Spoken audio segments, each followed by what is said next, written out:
భారత స్వాతంత్ర పోరాటంలో గాంధీజీ, భగత్ సింగ్ గురించి అందరికీ తెలుసు.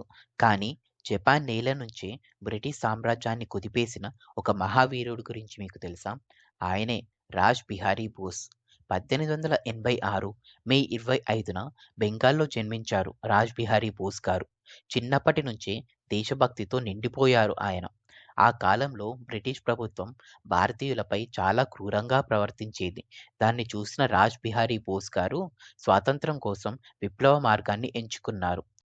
1912లో British viceroy lord Hardinge bomb దాడి జరిగినప్పుడు ఆ ఘటన వెనుక ఉన్న ముఖ్య నాయకుల్లో రాజ్ బిహారీ బోస్ గారు కూడా ఒకరు. దీంతో బ్రిటిష్ పోలీసులు అతన్ని పట్టుకోవడానికి దేశమంతా వెతికారు. కానీ రాజ్ బిహారీ బోస్ గారు తెలివిగా జపాన్‌కి వెళ్లిపోయారు. జపాన్‌లో ఉన్నప్పటికీ భారత స్వాతంత్ర పోరాటం ఆపలేదు. అక్కడ భారతీయులను ఒక్కటిగా చేసి ఇండియన్ ఇండిపెండెన్స్ లీగ్‌ను స్థాపించారు. తర్వాత భారతదేశానికి బ్రిటిష్ పాలన నుంచి విముక్తి చేయడానికి ఒక సైన్యం అవసరమని భావించారు. అలా పుట్టిందే ఇండియన్ నేషనల్ ఆర్మీ ఐఎన్ఏ. తర్వాత ఆ ఐఎన్ఏ నాయకత్వాన్ని సుభాష్ చంద్రబోస్‌కు అప్పగించారు.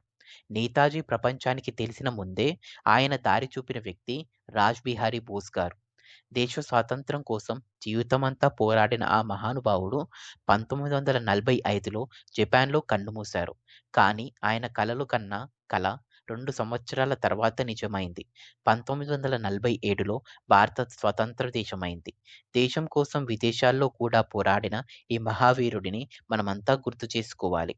రాజ్ బిహారీ బోస్ లాంటి వీరుల త్యాగాల వల్లే ఈరోజు మనం స్వేచ్ఛగా జీవిస్తున్నాం. ఈ వీడియో గనుక మీకు నచ్చితే లైక్ చేయండి, షేర్ చేయండి మరియు సబ్స్క్రైబ్ చేయండి.